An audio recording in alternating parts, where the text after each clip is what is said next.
নতুন এলসিডি ঘন ঘন যাওয়ার কয়েকটা কারণ হচ্ছে, তার মধ্যে একটা কারণ হচ্ছে আমরা যে পুরাতন গামগুলো আছে এগুলো ভালো করে চেক করি না। কাস্টমার হাতে দিয়ে ভালো করে চেক করে দেখবেন এলসিডি ঠিকমতো কাজ করে কিনা, নহলে আবার কাস্টমার কদ্দূর হরে করবে দূর আপনি কি এলসিডি লাগাইছেন, এটা ভালো না। কারণ হচ্ছে আপনি যখন একটা এলসিডি লাগানোর আগে কাস্টমারকে দেখেন ভাই আপনি ভালো করে দেখেন, চেক করে এলসিডি কোনো সমস্যা আছে, কারণ লাগানোর পরে আর কোনো গ্যারান্টি নাই।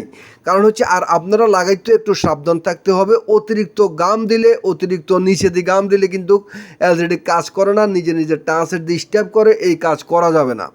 নিচে একদম গাম একদম কম দিতে হবে। আমরা অনেক সময় দেখি যে নতুন এলসিডি চেকের আগে ঠিক আছে, চেক লাগানোর পরে ডিস্টার্ব করে, এই সমস্যাগুলো আমাদের কিন্তু হয়ে থাকে। আমরা এই ভুলগুলো করা যাবে না। তো গামটা দেওয়ার সময় দুই চারটে একটু ভালো করে দিবেন, আপনি সেন্সারের উপরে গাম দিবেন না, পিছনে একটু গাম কম দিবেন, তাহলে কিন্তু আপনার এলসিডির গামে আর আপনার ক্ষতি করতে পারবেন না। তো আমি দেখছেন একদম কম গাম দিয়েছে, তারপরেও আঙ্গুল দিয়ে একটু ফুঁচে দিয়েছি, কারণ হচ্ছে কি তা এলসিডির র্যাবনের ভিতরে যেহেতু গামের কোনো কিছু না যায়। তো এগুলো একটু খেয়াল করে যখন আপনি লাগাবেন এলসিডিটা দীর্ঘ টাইম কাস্টমার ব্যবহার করতে পারবে। যদি ভিডিওটা আপনার ভালো লাগে, উপকারে আসে, তাহলে আমার চ্যানেলটি সাবস্ক্রাইব করবেন, পেজটাকে ফলো দিবেন, পাশে থাকবেন সবসময়। এখন কিয়া করতাম হাতের বডি বেয়া।